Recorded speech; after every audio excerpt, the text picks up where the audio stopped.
Военные журналисты национальной вещательной компании НВК «Саха» вернулись из зоны проведения специальной военной операции. Сначала военкоры посетили город Кировское. Весной 2022 года Республика Саха-Якутия взяла шефство над городом Кировское в Донецкой Народной Республике, а в июне было подписано соглашение о сотрудничестве. За прошедшее время силами опытных специалистов из нашей республики завершились ремонтно-восстановительные работы на объектах социальной инфраструктуры, включая Дом культуры, больницу, общеобразовательные учреждения, а также восстановлены дороги и уличное освещение.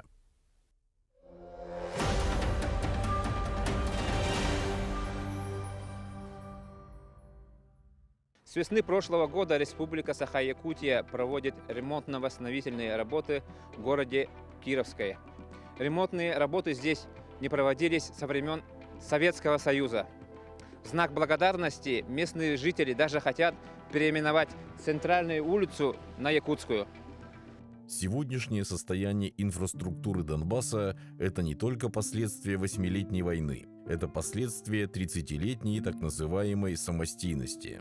Никаких капитальных проектов в области жилья, ЖКХ, дорог, школ и больниц не проводилось еще с 70-80-х годов со времен Советского Союза. Это говорит о том, что власти Украины все эти десятилетия не занимались развитием социальной инфраструктуры Донбасса. Очень много сделано совместно с Республикой Саха-Якутия, за что огромная благодарность прежде всего главе республики Айсену Сергеевичу. Также благодарность Андрею Сандоминовичу Федотову за то, что возглавил штаб, который был на протяжении всего этого времени работы. Профессиональные кадры очень подошли профессионально и качественно ко всем вопросам. Поэтому и с нашей стороны тоже было полное взаимопонимание во всех процессах. Наши специалисты и сотрудники во всех направлениях помогали, поэтому слаженно сработали и показали очень высокие результаты. Что конкретно сделано? Сделано очень много, 31 объект сделано в 2022 году, но остановлюсь на таких больших объектах, как освещение, наружное освещение города, 9 улиц. В городе очень была большая нужда была в этом направлении. Также ямочный ремонт полотна дорожного. Очень акцент сделали большой на капитальном ремонте школы номер 2. В городе Кировское 80-го года, 1980 года постройки школа ни разу не видела даже косметического ремонта. Поэтому сделали все под ключ. Оснащение было полное по всем нормам законодательства Российской Федерации. Это оснащение было и второй школы, и первой школы. Поэтому сегодня мы честно скажем, что наши дети будут, наверное, одни из счастливейших, потому что будут учиться в новых школах. В Донецкой республике остро стоит вопрос водоснабжения. Силами якутских инженеров был введен уникальный комплекс водоочистительного оборудования в блочно-модульном исполнении. Этот комплекс – это модульная станция водоочистки. Она предназначена для тока технической воды, для отопления, для отопления котельной, для подпиточной воды. Была сделана в начале отопительного сезона для аварийного прикрытия при нехватке воды. Вот. Она рассчитана на 25 кубов в час. Это ее максимальная, будем говорить, работа. Получается, это первый опыт, да? Это первый опыт на Донбассе, такой масштабный, да, будем говорить, это взято с шахтовых вод. Вот. Шахтовых вод в Республике ДНР очень много. Ими надо заниматься. И они полностью могут, по моему мнению, да, могут спокойно замещать весь потребностью водоснабжения Республики ДНР. Начиная с осени прошлого года, якутские медики осмотрели и оказали помощь тысячам местных жителей и военнослужащих в Донецкой национальной республике. В составе многопрофильной врачебной бригады мы оказываем разнообразную помощь нашим раненым, начиная от хирургической, анестезиологической, заканчивая психотерапевтической. У нас есть возможность морально поддержать наших солдат, дать им какие-то рекомендации, объяснить возможные осложнения и необходимость реабилитации. В городе Кировское произведен полный ремонт городской больницы.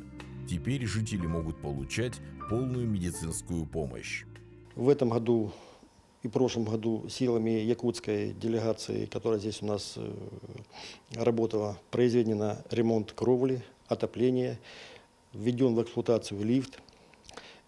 Лифт старый был, ему уже порядка 50 лет. Очень чувствуется забота со стороны жителей Якутии. Огромное спасибо. Большое всем спасибо за ту помощь, за ту поддержку, которую вы нам оказываете. Без вас мы сами не справимся. Директор общеобразовательной школы номер 2 города Кировская Ольга Цюбка призналась телеканалу «Якутия-24», что ждет не дождется начала учебы в новой восстановленной школе, которую подарила им Республика Саха-Якутия.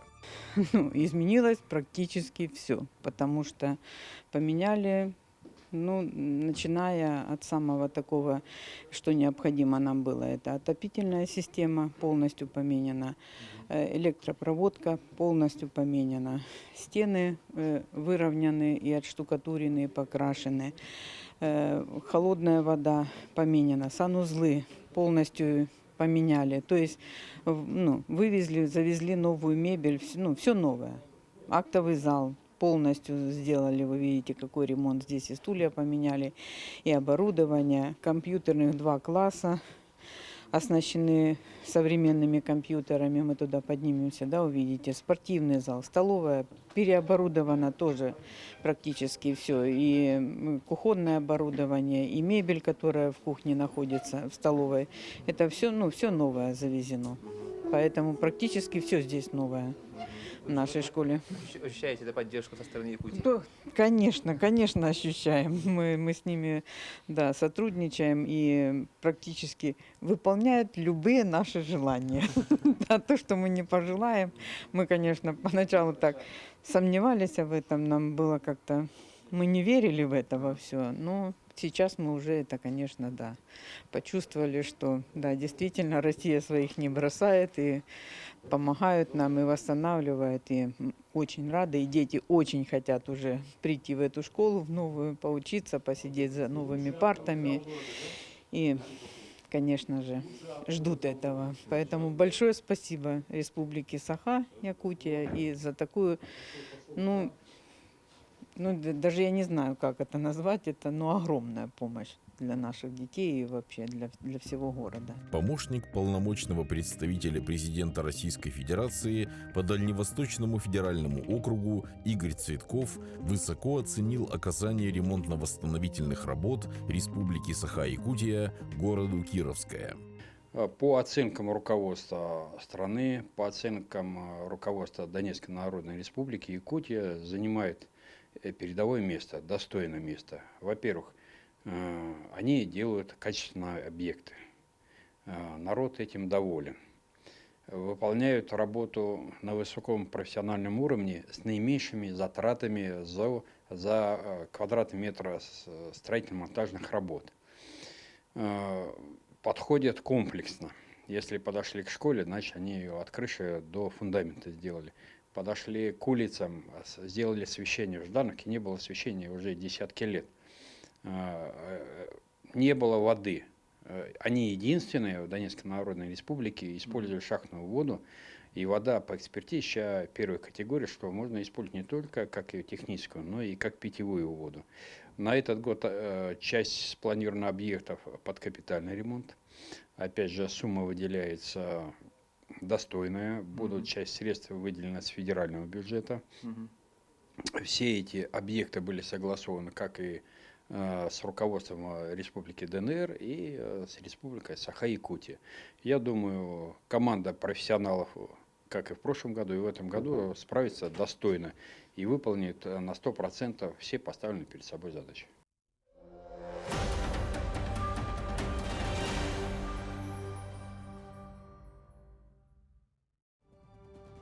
Правительство нашей республики провело переговоры с руководством центра, чтобы дальше продолжать сотрудничество и отправлять на спецоперацию настоящих профессионалов своего дела. И обсуждаемый вопрос у нас о том, чтобы лучших наших бойцов, которые готовы овладеть боевой специальностью на самом высоком уровне, это прежде всего пулеметчики, которые являются основным боевой единицей в любом подразделении.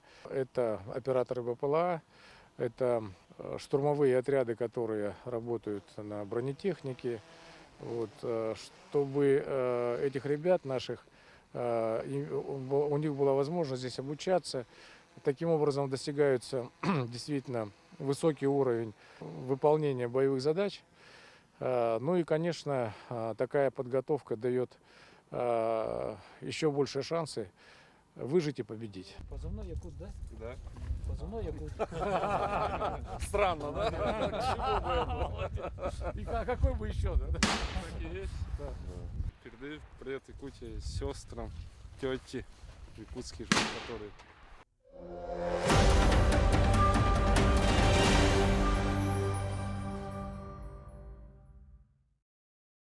За 2 недели военкоры НВК «Саха» вместе с работниками Единого координационного центра Республики Саха-Якутия посетили 20 населенных пунктов и объездили более 3000 километров. Огромное спасибо Республике Саха-Якутия, что нас поддерживают, всегда с нами. Благодарим от всей разведки и от всех ребят с Якутии. Спасибо вам большое. Какой позывной? Мина. Мина. Позывной у меня «Медведь». Не сдаемся, идем вперед. Ждем возвращения домой, конечно же. Служба нормально. Да, в принципе, обстановка хорошая, спокойная. Обеспечение хорошее, все есть. Ни в чем, в принципе, не нуждаемся. Гуманитарная помощь Якутии помогает. Наших не бросают, так что как бы это радует. Так, ребята, это вот вам от руководства республики продуктовые наборы. Жеребятина, оленина, варенье, мед там. То, все чего родное. не хватало здесь. Удачи вам, ребят. Бойцы на линии боевого соприкосновения благодарят за помощь родную республику. Полученные посылки – это не только нужные на передовой вещи, но еще и очень важная для них моральная поддержка. Уруй! Айхау! Уруй! Айхау! Уруй! Айхау! Айхау! Айхау! Барать ангать, он когда где барывать? Катарнолтер. На передовой линии боевых действий многие наши солдаты месяцами лежат в окопах, блиндажах, круглосуточно охраняют свои позиции. Но благодаря стойкому характеру и навыкам охотника они зарекомендовали себя как храбрые и стойкие бойцы. Ну, служат как все. Нареканий по службе, как правило, нету. Что особенно нравится у якутов, никто ни на что не жалуется. Очень положительная черта то, что они все друг за друга горой. Люди есть и русские, есть и якуты, есть и русские из Якутии, есть выходцы с разных других регионов. Но в целом, как бы, может быть, это и сплачивает подразделение. Они лучше друг друга чувствуют, притираются. Тем более не первый месяц здесь находимся. В целом бойцами довольны. Так. Пока не было таких задач, которые кто-то отказался бы выполнять, либо по каким-либо причинам не смог бы их выполнить. Поэтому в целом пока все хорошо. Будем надеяться, что так дальше и будет. От республики вот, поступает помощь от республики Саха? Вот за это надо сказать огромное спасибо, потому что помощь они ощущают еще не выехав сюда, в зону СВО. Мы находились еще на Дальнем Востоке постоянно. Ну и нравится то, что ваши сотрудники приезжают регулярно, скажем так, даже привозят домашнюю пищу, которая еще свежая, пахнет папой, мамой, семьей. Все очень довольны, потому что все оперативно. Снабжение у нас в целом очень неплохое, но домашние пирожки всегда вкусно. Тем более далеко от дома. И ваши пожелания вот, жителям Якутии и Дальнего Востока? А какие пожелания? Такие же, как они нам шлют. Они нам говорят, возвращайтесь скорее, но мы им только можем обещать это по возможности, как сможем, так и вернемся. Самое главное, что наша задача как командиров, это всех привести в целости и сохранности. Ну и чтобы как можно меньше негатива в памяти у людей осталось. Чтобы приехали, все это забыли и жили прежней мирной жизнью. Наши солдаты полезны везде. Есть пулеметчики, пограничники, танкисты, водители, снайперы, есть даже командиры взводов. В зоне боевых действий на самом передовом командиром целой роты служит наш земляк. Ага. Как идет служба? Да, позывной кричит. Да, служба идет нормально. Все у нас хорошо, ребята себя бодро чувствуют. Но все задачи выполняются. С осени мы состав моей роты — это призывники с республики нашей, с самого первого состава, которые после объявления мобилизации, в течение первой недели, которые отправились по призыву Родины защищать свою Родину. Они все находятся в моем подразделении. Часть ребят, конечно, 60 в нашей бригаде, очень много наших земляков. В моей роте, например, где-то 70% это все наши земляки, призывники с нашей республики. Как проявляют себя наши якутские солдаты? Ну, наши ребята проявили здесь себя с наилучшей стороны. Никаких нареканий со стороны командования не было. Ребята все задачи выполняют четко, уверенно и вовремя, в срок. И как ощущается поддержка со стороны родной республики? Поддержка с республики чувствуется, да, он очень положительно, сильно с этим появлением передовых пунктов гуманитарной помощи. У нас и гуманитарная помощь приходит, ребята доставляют, и за что им огромное спасибо. От всех военнослужащих нашего роты могу это передать им. И руководству республики тоже огромное спасибо, то, что нас поддерживаете. Ну, так сказать, по отношению даже с другими регионами нашей России у нас поддержка сильнее чувствуется, можно так сказать. И своим землякам на родном якутском языке. Ну, Ахаларга, привет, Улахан. Вот это Нговоло, вот только Ила, Джан 9 это наринюет. Поговорив с якутскими солдатами, были приятно удивлены, увидев, как они аккуратно обустроили свои блиндажи, окопы. Сразу видно, что с детства приучены к сельскому труду и охоте. Бывает, на посту добывают разными способами фазанов и зайцев, ремонтируют машины и танки. Сослуживцы даже шутливо говорят: если в нашей роте есть якут, то не пропадем. Военные действия идут за населенные пункты, поэтому у многих есть возможность изредка выходить на связь с родными и раз в месяц помыться в самодельной бане. Все солдаты полны сил и решимости достойно защищать честь своей родины. Работа якутских военкоров продолжается. Планируем и дальше освещать жизнь наших земляков с места событий. Желаем храбрым якутским солдатам и их родным крепкого духа, терпения и здоровья. Пусть все наши парни вернутся домой с победой, целыми и невредимыми.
Саха компания